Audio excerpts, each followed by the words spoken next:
अस्सलाम वालेकुम and welcome to tonight with Nadeem Sethi. मैं हूं मुनीब फारूक और मेरे साथ मौजूद है नदीम सेठी साहब। नाज़रीन, आज के इस प्रोग्राम में हम सबसे पहले बात करेंगे नैब के प्रोसिक्यूटर जनरल जनाब इरफान कादर साहब के हवाले से, जिनके बारे में 2 सितंबर 2010 को सुप्रीम कोर्ट ने एक ऑर्डर पास किया, एक जजमेंट थी जिसके जरिए उनकी जो अपॉइंटमेंट थी उसे कलअदम करार दिया गया और ये कहा गया कि जो उनकी अपॉइंटमेंट की गई थी वो सिरे से ही इलीगल थी और उसका कोई लीगल इफेक्ट नहीं था और उनको उसी वक्त इनफैक्ट ऑर्डर ये किए गए कि वो अपना ओहदा छोड़ दें, जो सुप्रीम कोर्ट का ऑर्डर था उसके तहत।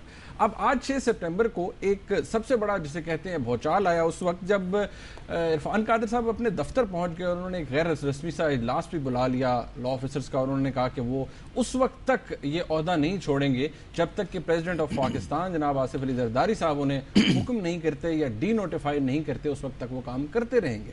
अब उसके बाद बहुत सी एक जो सामने कंट्रोवर्सी है वो एक बहुत बड़ी कंट्रोवर्सी जनरेट होगी। बहुत से जो लीगल एक्सपर्ट्स हैं उन्होंने कहा जी कि ये कंटेम्प्ट ऑफ कोर्ट के ज़ुमरे में आता है, यानी कि इससे एक बहुत बड़ा एक टसल जो है वो देखने में नज़र आती है और ये खुला खिलाफ वर्जी है सुप्रीम कोर्ट के अहकामात की।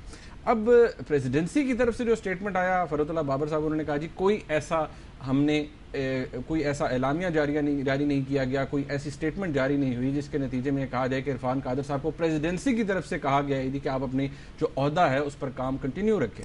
अभी ये क्यों हुआ है, इसके पीछे क्या है, इसकी पॉलिटिकल रीजंस क्या हैं और अगर ये मामलात इस तरह चलते रहे तो ये कहाँ तक जाएंगे। और एक जो हिस्ट्री है पिछले कोई 10-11 महीनों की सुप्रीम कोर्ट के ऑर्डर्स की और फिर गवर्नमेंट का उसके ऊपर किस तरह का रिस्पॉन्स रहा वो भी आज हम डिस्कस करेंगे नदीम सेठी साहब से और भी बहुत से इंपॉर्टेंट इशूज हैं। सेठी साहब, सबसे पहले मेरे ख्याल में before we start our discussion तो मेरे ख्याल में वो एक पैकेज है वो देख लेते हैं जो इरफान कादर साहब की अपॉइंटमेंट और फिर जो सारे बयानात हैं उस हवाले से वो दिखाते हैं उस पैकेज का। तो नाज़रीन, सबसे पहले ये पैकेज देखते हैं।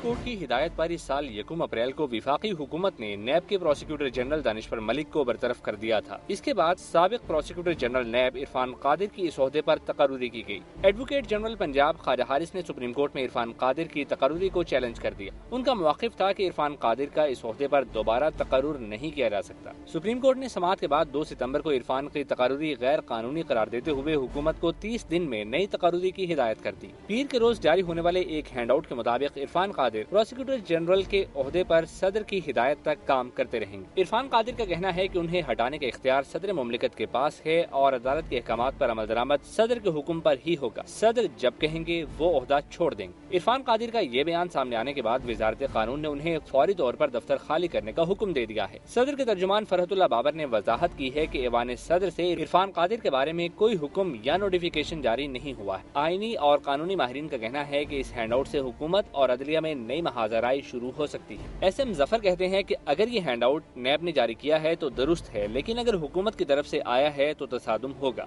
उनका कहना है कि इरफान कादिर की बरतरफी का हुक्म वजीर आज़म जारी करेंगे, वो सदर को एडवाइस देंगे जिसके बाद सदर ये काम करेंगे। साबिक विफाकी वजीर कानून खालिद रांझा का कहना है कि अपने हुक्म पर अमल दरामद न होने पर सुप्रीम कोर्ट तौहीन अदालत की कार्रवाई कर सकती है। सेठी साहब, इरफान कादर साहब के साथ अब प्रोसिक्यूटर जनरल थे, अब ये सब कुछ हो गया, क्यों हुआ?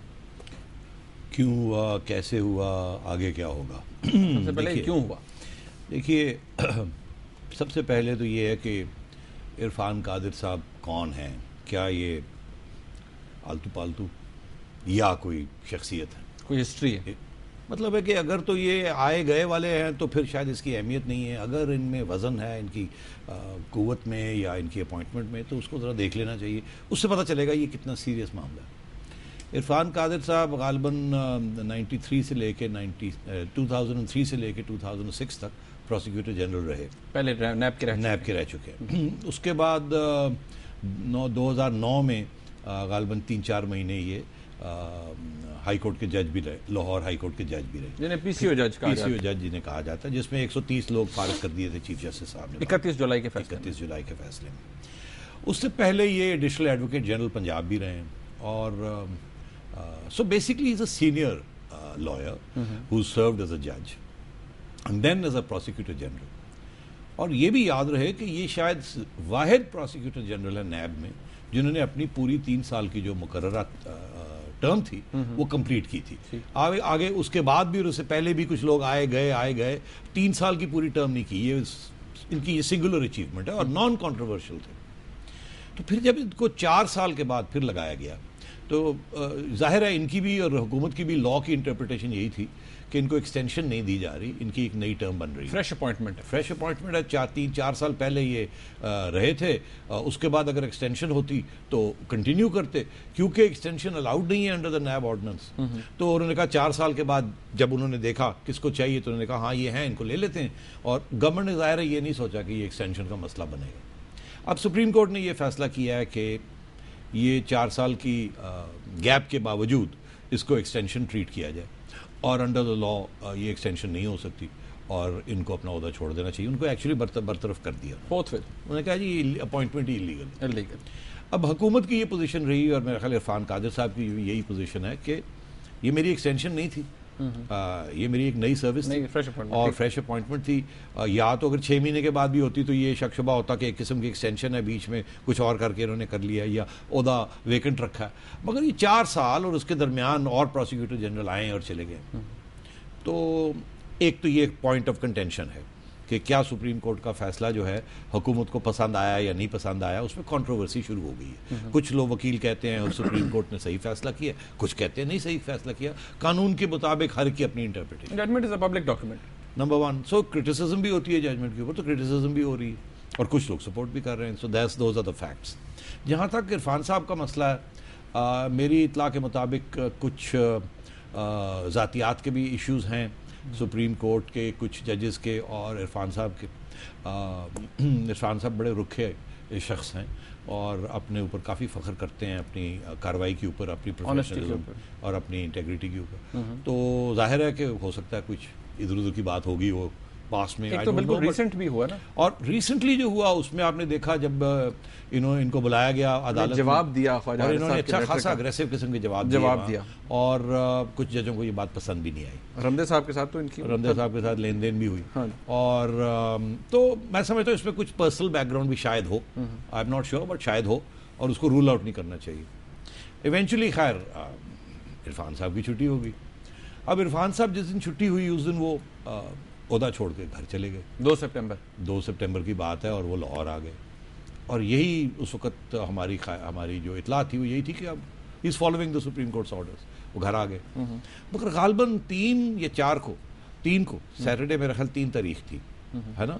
नहीं, सैटरडे 4 तारीख थी। तो 4 तारीख को ये लाहौर से एकदम इन्होंने फैसला किया कि ये मैं अपने दफ्तर जाऊँगा और ये लाहौर जो दफ्तर है नैब का वहाँ चले गए और वहाँ इनको पूरी रिसेप्शन कमेटी मिली। अच्छा। जिन्होंने इनको वेलकम किया और ये गए और उन्होंने एक्ट ऐसे किया जैसे कि मैं तो अभी भी इंचार्ज हूँ। और फिर संडे को ये इस्लामाबाद पहुँचे और मंडे को इन्होंने जाके अपने दफ्तर में फिर जाके ये बैठ गए और वहाँ जाके ये बयान दिया कि जब तक मेरी डी नोटिफिकेशन नहीं होगी उस वक्त तक मैं यहाँ बैठा हूँ। अब टेक्निकली स्पीकिंग तो ये सही है कि नोटिफिकेशन की ज़रूरत है, टेक्निकली स्पीकिंग।